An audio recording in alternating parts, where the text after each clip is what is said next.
Hey everybody, PTA Cards here, and today we have the 26th edition of Mavs Monday. So we have a special announcement. So not me, but Target is having a special sale, a Cyber Monday sale specifically on sports cards today. And I believe it is today only. It might be for US customers. I don't know how Target works in other countries, but it's 30% off most items, most sports card items. So that includes two of the items that were in my top 10 list that were just kind of still available.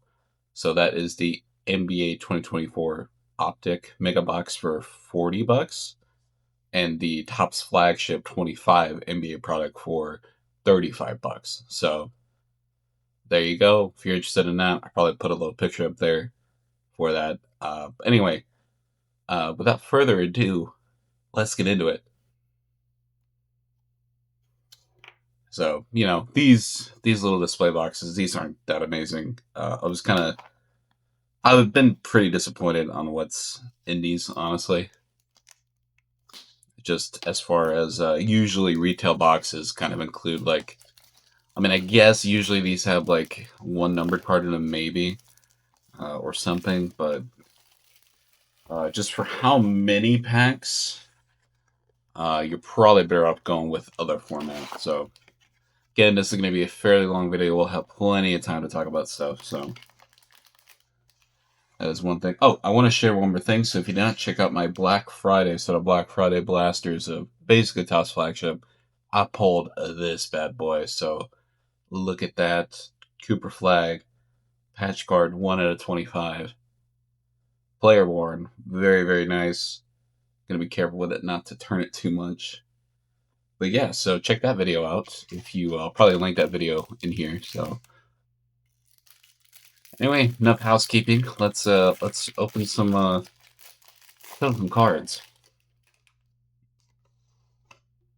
Let me move this a little bit further over here. All right. So it seems to be, I've seen a few of these open now, and I've opened a couple of these. There's probably going to be either a patch card, an autograph, or a numbered card. Most likely a numbered card out of 2025 specifically. So yeah, those kind of suck. Anyway, Dylan Brooks, first decent card here, Clutch City of VJ. So that's cool. That over here. Yeah, let's space out like that. All right, boom, boom, boom. So as far as Mavs are concerned, so now we can actually talk about that. They've been losing for the most part. Typical, just how the season's been going. They did beat the Clippers, and Cooper Flagg had his best game. So that part is an encouraging sign. Kind of how I feel as a Mavs fan right now is if the Mavericks are going to win, I want it to be specifically because of Cooper, right? If they win because of, let's say Najee gets hot, no offense to Najee, love Najee, but that's not what I want. So it's probably better if they lose. I mean, they're clearly probably not going to make the playoffs. I think Memphis is the 10th seed. Maybe it's Portland now. But they're not making the playoffs. So some trade buzz has been heating up around the Mavs.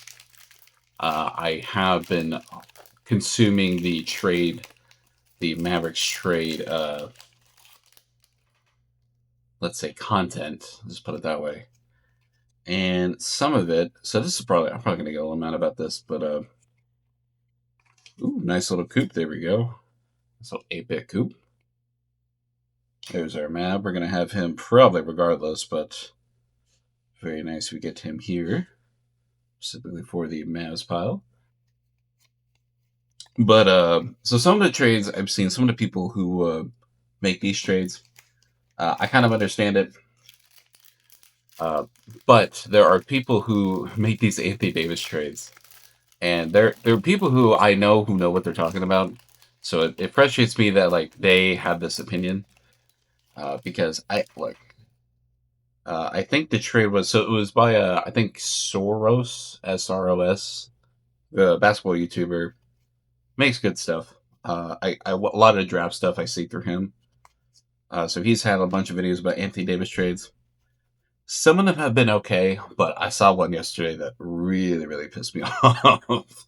I'm not gonna lie, it really grinded my gears a little bit. I believe so. This is the so he made a trade for every single team, and for the and basically the idea of the video is that the the trades, if it's for your team, then that trade is going to be more in your favor. So that's sort of the idea of the video, right? But so his trade idea for the Mavs, it's the Anthony Davis trade, and it was to the Suns, and it was the Suns get Max. So I probably just have Cooper on here today. So it was the Mavs get Jalen Green and I think Grayson Allen, and that's it. And the Mavs are giving up, I think, just Anthony Davis, maybe one other non-rotation player, and that's it. So, look, and that's supposed to be the Mavs' favorite trade, right? And I can't, like, at that point, if that is the favorable trade for the Mavericks, just getting Jalen Green back, I just keep Anthony Davis. There's no what's the point? Like what's the point? The whole concern about him getting hurt, yeah, sure, but like my take on it is if you're a team who's actually trying to win, then you need to accept that if you get if you want to get better, then the only players that are available are going to have some drawbacks, right? So you're going to get a player like Anthony Davis who is good but is very injury prone. So you're just going to have to swallow that risk.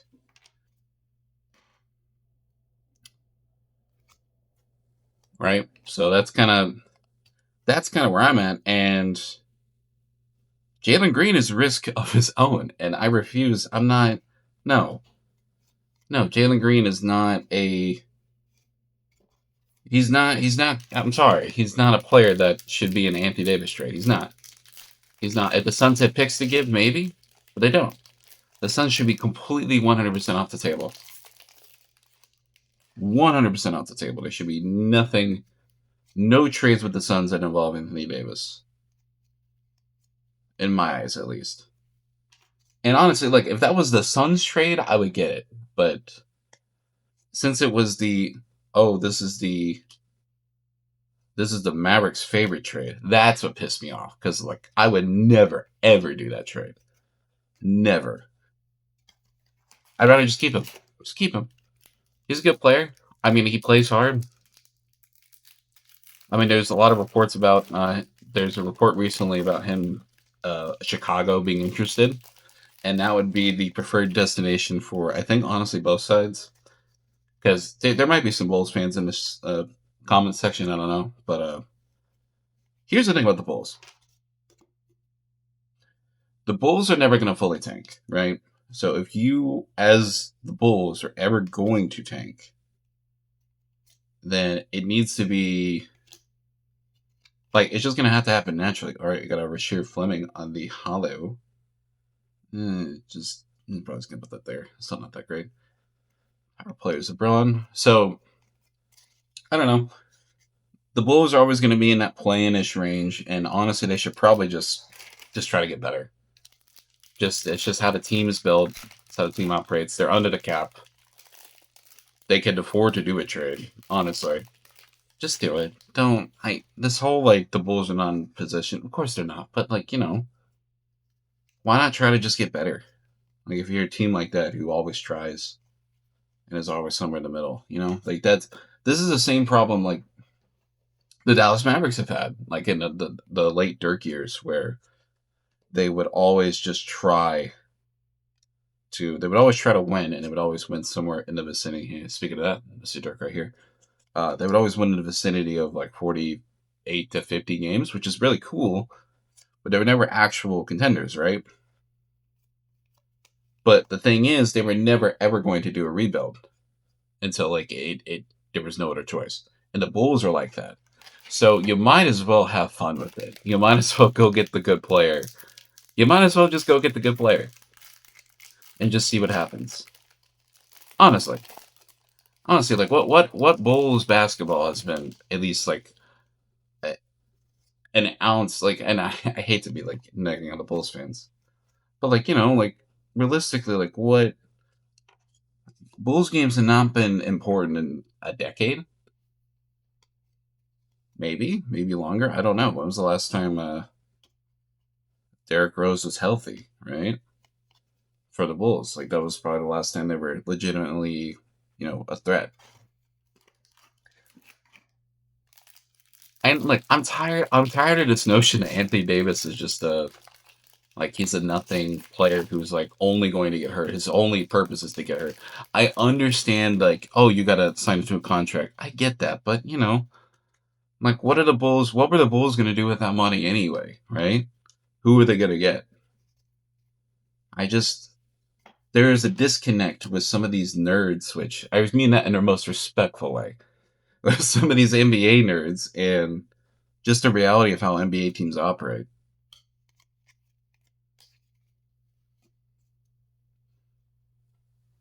And look, they're just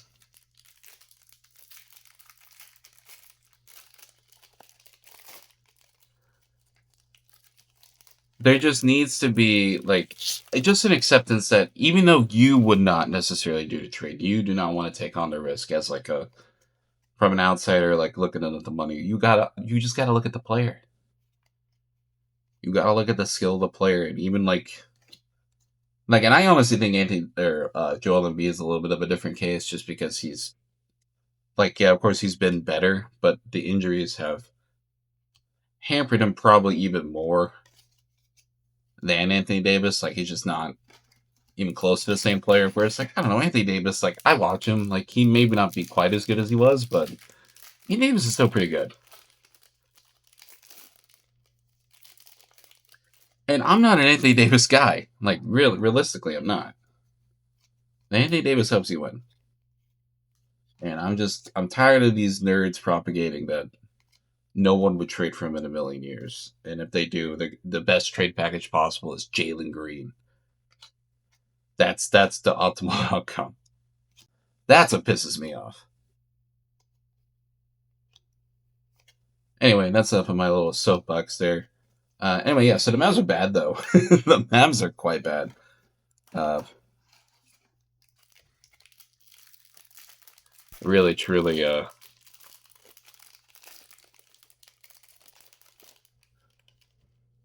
mean, thank goodness they got Cooper Flagg. If the Mavs did not get Cooper Flagg, I mean, honestly, I don't think I would have started this series. Honestly, I think I started this series after they got the lottery. But you know what? I'd have to check. Oh, whoops, wasn't the right file. I have to go back and check. Actually, you know what? I'm gonna go post here, like right up here, when the draft lottery was versus when I first posted the first Mavs Monday, which I think it was afterwards. I don't think I saw that future. So if I did though, if I did it beforehand, I was a madman because why would I want to do a Mavs card series if there was no hope for the future? Why would I wanted to do that?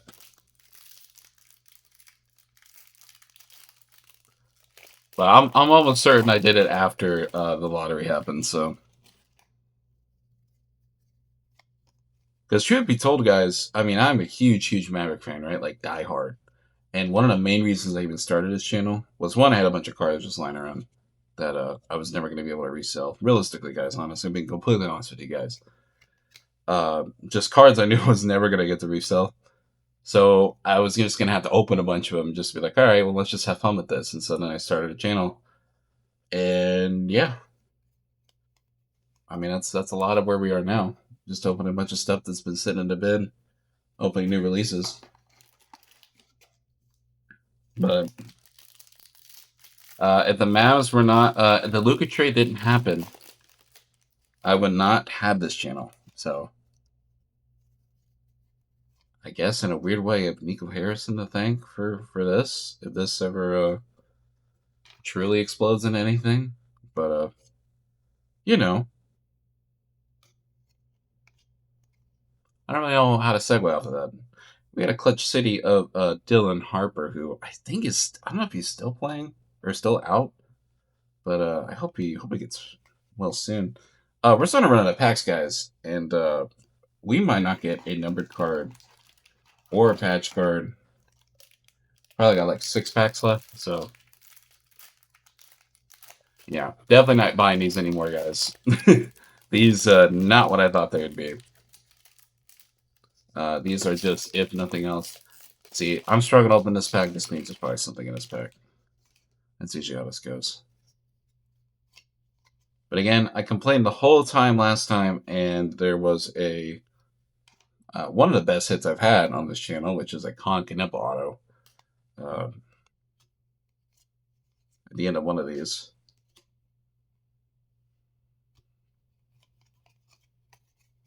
So, again, complain again, potentially, maybe not.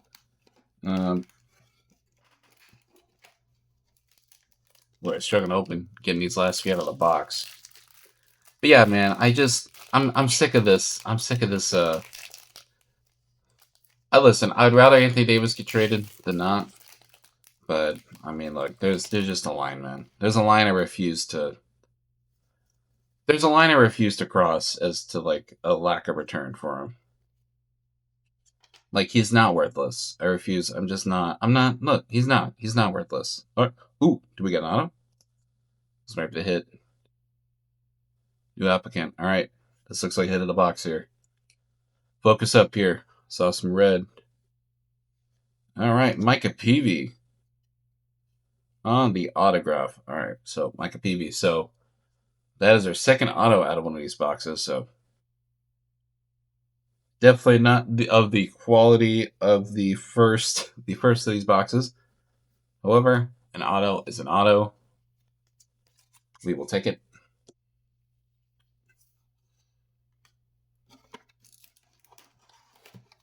All right, we got 2 more packs left. So, yeah, I mean, look, I got one more of these display boxes. If we hit another auto out of it, then I mean, hey, that's interesting. But I mean, definitely, regardless of what's hilarious is even if there is an auto in each one of these boxes, I don't know if I don't think it'd be worth it still. Like Cooper Flagg, there we go.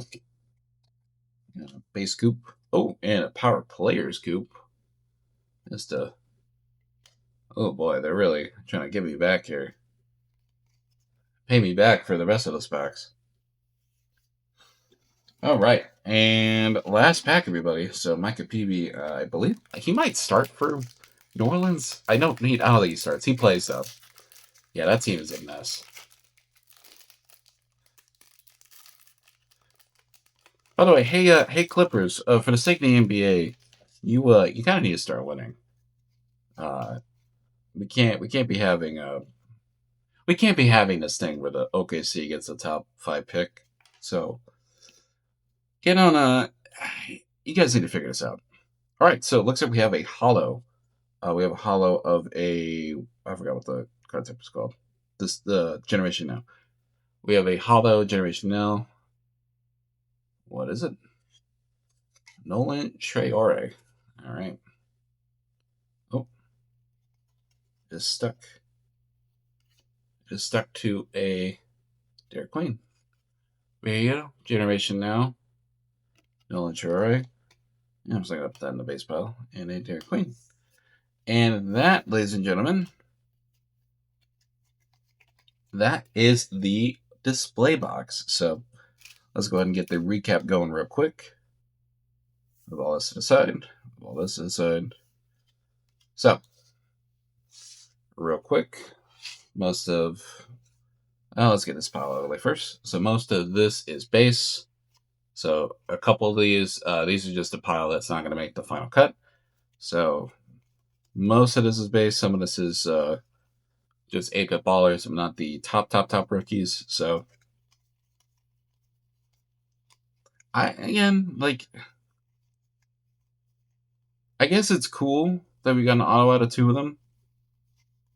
But again, I've seen, again, definitely not a guarantee.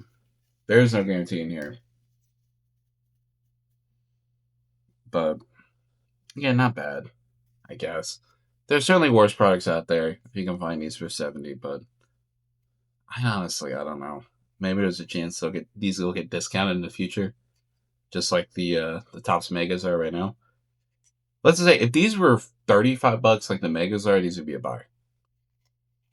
Just an almost guaranteed like one hit in a box that is a buy. But again, $70, it's too much. All right, and so these are the best non-Mav hits of the box. So we have this autograph of Micah Peavy, so that was the one auto in the box. All right, we have Dylan Harper on the Clutch City, VJ Edgecombe, the City, Malawatch, and an Edgecombe on the City, Clutch City. So there you go. Best non-Maverick hits of the box. Didn't do too bad. Didn't do too bad. And as for the best Maverick hits of the box, Cooper, by the way, also had a 35-point game, which I think I mentioned that, but most of this episode was about complaining about Anthony Davis trades. But here we are, Cooper Flagg, save us. And there you go. So that was the 26th edition of Mavs Monday. And this has been PTA Cards, and I will see you guys next time.